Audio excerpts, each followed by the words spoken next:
दूधवाला तो दूध देकर चला गया, लेकिन वे औरतें मुझे घूर रही थीं और मेरे करीब आ गईं। वे कहने लगीं, तुम्हें हमने पहले कभी नहीं देखा। क्या तुम यहाँ नई हो? मैंने कहा, आपका क्या मतलब है कि मैं नई हूँ? मैं इस घर की बहू हूँ।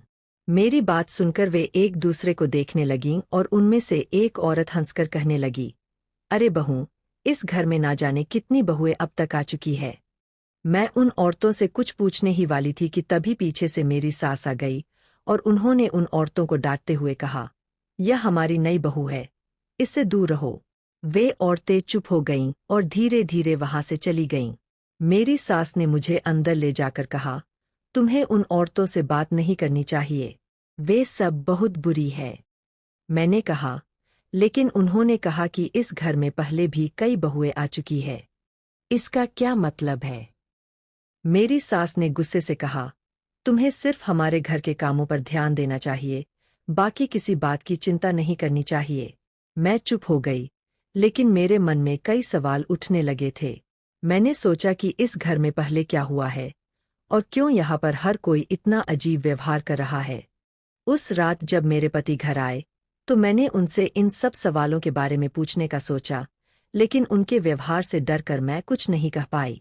अगले दिन सुबह मैंने देखा कि मेरी सास और पति की बेटियां कुछ बातें कर रही थीं। मैंने धीरे धीरे उनकी बातें सुनने की कोशिश की। वे कह रही थीं कि इस नई बहू को भी जल्दी से जल्दी सबक सिखाना होगा, नहीं तो यह भी भाग जाएगी। मैं यह सुनकर हैरान रह गई। मेरे मन में डर बैठ गया कि कहीं यह लोग मेरे साथ कुछ गलत ना कर दें। मैंने सोचा कि अब मुझे हर कदम बहुत सावधानी से उठाना होगा। मैंने खुद को मजबूत किया और धीरे धीरे घर के सारे काम संभालने लगी। मेरी सास और पति की बेटियों ने मुझे परेशान करने की बहुत कोशिश की, लेकिन मैंने उन्हें कोई मौका नहीं दिया। मेरे पति का बेटा अब भी मुझे अजीब नजरों से देखता था। एक दिन जब मैं अकेली घर में थी, वह मेरे पास आकर कहने लगा, मम्मी, मुझे आपसे कुछ बात करनी है। मैंने कहा, क्या बात है? वह कहने लगा, मैं आपसे प्यार करता हूँ। यह सुनकर मेरे पैरों तले जमीन खिसक गई। मैंने उसे डांटते हुए कहा, यह क्या बकवास कर रहे हो? मैं तुम्हारी माँ हूँ। वह हंसकर कहने लगा, माँ तो सिर्फ नाम की हो, तुम्हारी उम्र तो मेरी बहन के बराबर है। मैंने उसे थप्पड़ मारते हुए कहा, यह सब बंद करो और अपने कमरे में जाओ। वह गुस्से से मुझे देखकर चला गया। मुझे अब समझ में आ रहा था कि इस घर में कितनी समस्याएं हैं और क्यों यहाँ की औरतें अजीब बातें कर रही थीं। अब मैंने ठान लिया था कि इस घर में अपने आप को सुरक्षित रखना है और किसी भी हालत में इन लोगों की सच्चाई जाननी है। मैंने धीरे धीरे अपने पति से भी दूरियां बनानी शुरू कर दीं और हर चीज पर ध्यान देने लगी। एक रात जब सब लोग सो रहे थे, मैंने घर के बाकी कमरों की तलाशी लेने की सोची।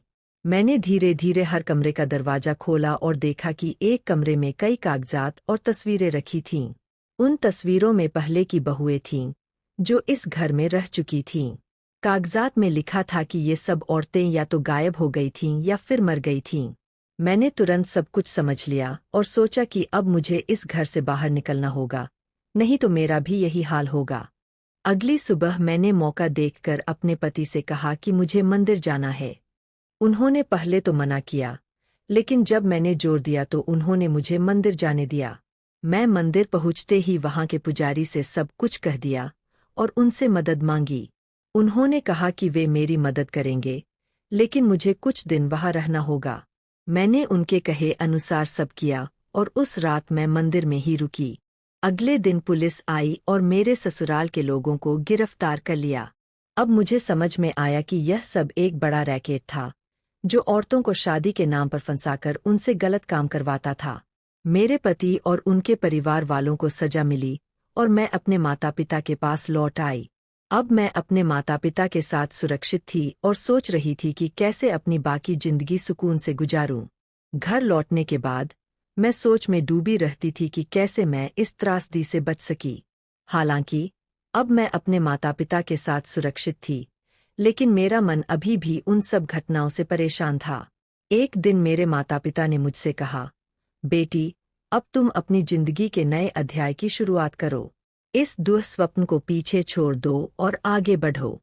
मैंने उनकी बात पर गंभीरता से विचार किया। मुझे महसूस हुआ कि मुझे अपनी जिंदगी को नए सिरे से शुरू करना होगा।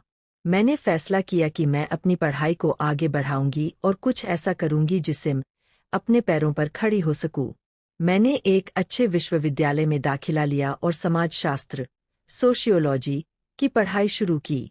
मैं अपने अतीत को भुलाने की कोशिश में अपने अध्ययन में पूरी तरह से जुट गई। मेरे नए दोस्तों ने मेरा मनोबल बढ़ाया और मुझे प्रोत्साहित किया। पढ़ाई के दौरान मैंने कई सामाजिक संगठनों के साथ काम करना शुरू किया, जो महिलाओं के अधिकारों और उनके सुरक्षा के लिए कार्य करते थे। मैंने महसूस किया कि मेरी कहानी और अनुभव बहुत सारी महिलाओं को प्रोत्साहित कर सकते हैं, जो इसी तरह की समस्याओं का सामना कर रही थीं। कुछ सालों के मेहनत और समर्पण के बाद मैंने अपनी पढ़ाई पूरी की और एक प्रतिष्ठित संस्था में सामाजिक कार्यकर्ता, सोशल वर्कर के रूप में नौकरी पाई। मेरी नौकरी का मुख्य उद्देश्य महिलाओं को उनके अधिकारों के बारे में जागरूक करना और उन्हें किसी भी प्रकार के शोषण से बचाना था। मेरे काम के दौरान मुझे कई चुनौतियों का सामना करना पड़ा, लेकिन मेरा अनुभव और दृढ़ संकल्प मुझे आगे बढ़ाता रहा। धीरे धीरे मैं एक मजबूत और आत्मनिर्भर महिला बन गई। एक दिन मेरी मुलाकात एक पत्रकार से हुई, जो महिलाओं के अधिकारों पर काम कर रही थी। उसने मेरी कहानी सुनी और उसे अपने समाचार पत्र में प्रकाशित करने का प्रस्ताव रखा। मैंने अपनी कहानी साझा की और उसे व्यापक रूप से प्रसारित किया गया।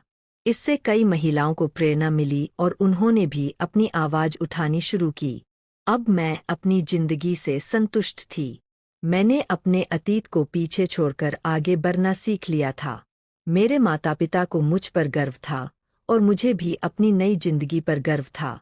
मेरी कहानी अब कई महिलाओं के लिए एक प्रेरणा बन चुकी थी। मैंने सीखा कि कोई भी मुश्किल स्थिति हमें तोड़ नहीं सकती, अगर हम अपने अंदर की शक्ति और साहस को पहचान लें। मेरी यात्रा ने मुझे यह सिखाया कि हम अपने जीवन को कैसे एक नई दिशा दे सकते हैं, भले ही हमारा अतीत कितना भी कठिन क्यों न हो। अंततः मैंने समझ लिया कि जीवन में किसी भी परिस्थिति से उबरना संभव है, बशर्ते हमारे पास आत्मविश्वास, समर्थन और अपने सपनों को पूरा करने की इच्छा हो।